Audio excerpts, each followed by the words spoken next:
3 big cybersecurity stories you need to know about. Reddit is on the verge of what some call civil war. And hey, the flip phone is back.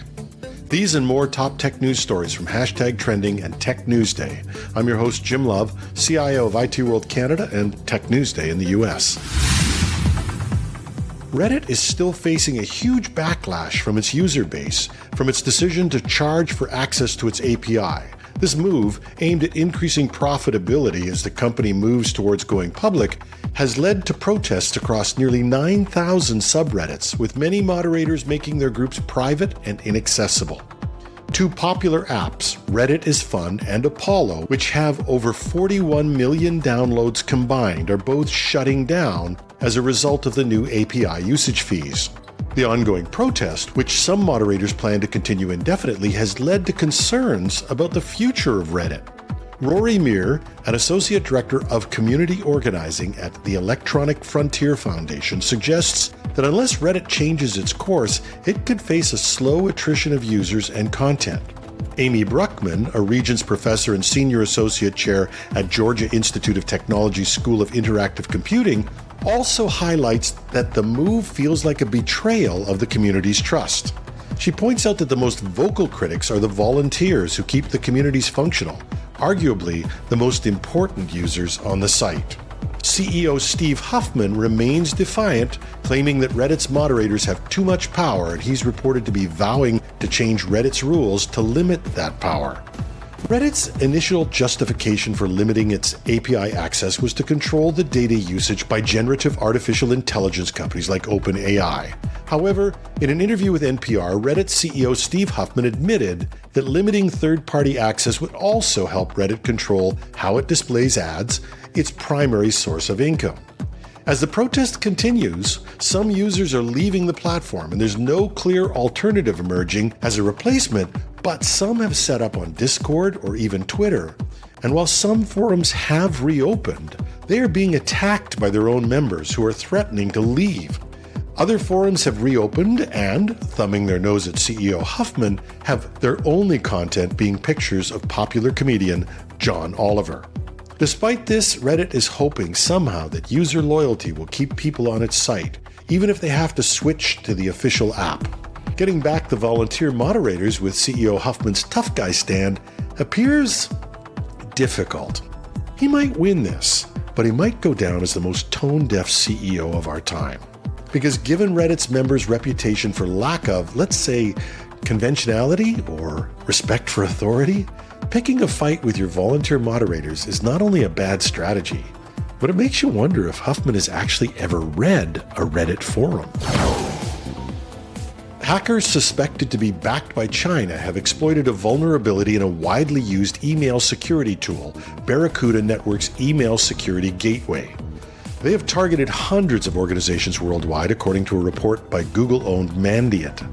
Nearly a third of the targeted organizations are government agencies, including foreign ministries.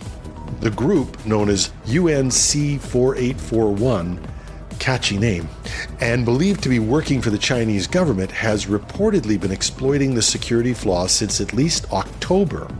The flaw was so severe that Barracuda urged customers to completely replace any affected devices rather than just patching them.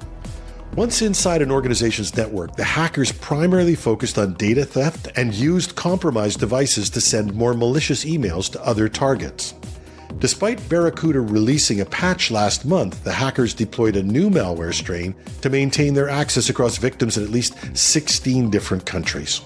While the hackers are claiming they're not going after government agencies, many governments and health organizations in Canada and the US have had some of their most sensitive data posted on the dark web. More than half of all affected organizations are based in the Americas. Other known victims include the ASEAN Ministry of Foreign Affairs, as well as trade offices and academic research organizations in Taiwan and Hong Kong. Mandiant recommends that all affected organizations replace the compromised devices and investigate their networks for any sign of the hackers on their systems. We'll try to get a list of the affected devices and ensure that they're posted in the text version of this podcast. But you might also want to check with Howard Solomon's stories on itworldcanada.com and technewsday.com or on Cybersecurity Today to keep up. And yeah, you really do need to replace the devices if you have the affected ones.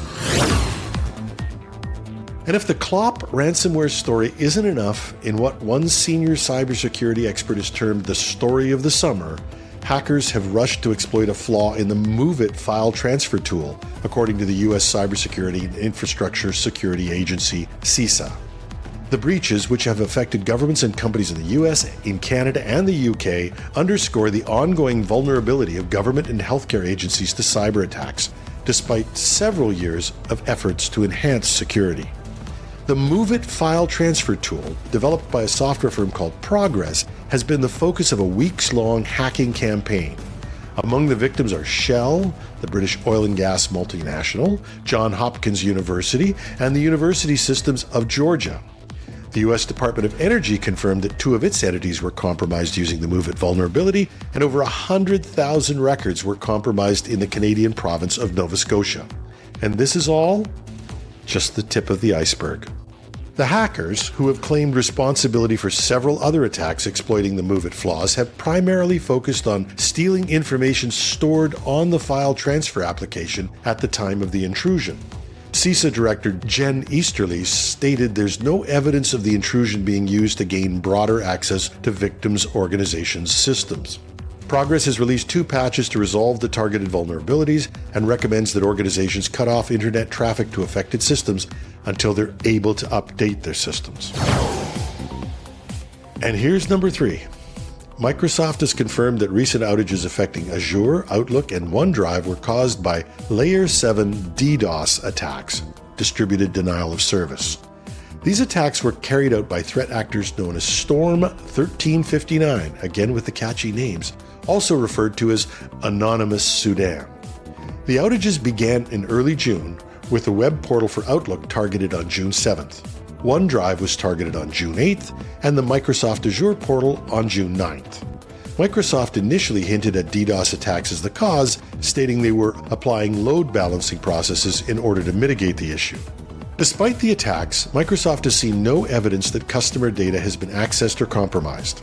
Layer 7 DDoS attacks target the application level, overwhelming services with massive volumes of requests, causing the services to hang as they can't process them all.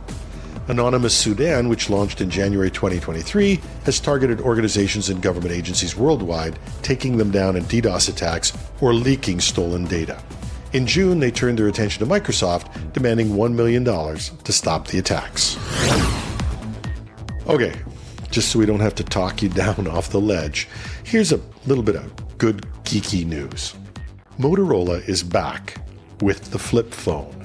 Not the folding phone that Samsung came up with, but the flip phone that you can click up and say, "Phasers on stun, Mr. Spock." Oh, what do you mean you've never done that? Anyway, the flip phone, the Razor, is back. There's a link to a story with a picture of the new device in the text version, and I have to say it's cool.